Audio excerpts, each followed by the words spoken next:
ప్రజలకు సుపరిపాలన అందిస్తున్న రాష్ట్ర ముఖ్యమంత్రి నారా చంద్రబాబు నాయుడు, ఉప ముఖ్యమంత్రి పవన్ కళ్యాణ్, మంత్రివర్గ సహచరులను, రాష్ట్ర ప్రజలను చల్లగా ఆశీర్వదించి ఆయుర ఆరోగ్య అష్టైశ్వర్యాలు ప్రసాదించి సుఖశాంతలతో వర్ధిల్లేలా ఆశీర్వదించమని కోరుకున్నారని దేవాదాయ శాఖ మంత్రి ఆనం రామనారాయణ రెడ్డి పేర్కొన్నారు.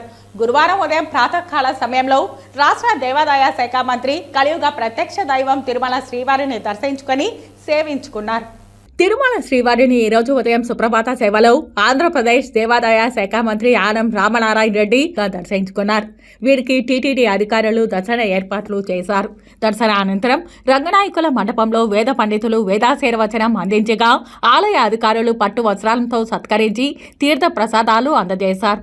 ఈరోజు నూతన ప్రభుత్వంలో దేవాదాయ శాఖ మంత్రిగా ప్రమాణ స్వీకారం చేసిన తర్వాత దేవదేవుడైనటువంటి తిరుమల శ్రీ వెంకటేశ్వర స్వామి యొక్క ఆశీస్సులు తీసుకోవాలని మేమందరం ఇక్కడికి రావడం జరిగింది. స్వామివారి ఆశీస్సులు రాష్ట్ర ప్రభుత్వానికి, రాష్ట్ర ముఖ్యమంత్రి గారైన శ్రీ చంద్రబాబు నాయుడు గారికి, ఉప ముఖ్యమంత్రి గారైనటువంటి పవన్ కళ్యాణ్ గారికి, మంత్రివర్గ సహచరులకు మంచి సుపరిపాలన అందించడం ద్వారా ఈ రాష్ట్ర ప్రజానీకానికి మేలు కలగాలి, ప్రజలందరినీ ఆశీర్వదించమని, సుఖ సంతోషాలతో సౌభాగ్యాలతో ఈ రాష్ట్రం తొలతూగే విధంగా మా పరిపాలన ముందుకు సాగించమని భగవంతుని శ్రీ వెంకటేశ్వర స్వామిని కోరుకోవడం జరిగింది.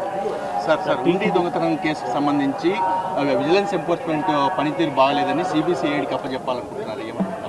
ఇవన్నీ విచారణ కొనసాగుతూ ఉంది. త్వరలోనే నివేదికలు ప్రభుత్వానికి వస్తాయి.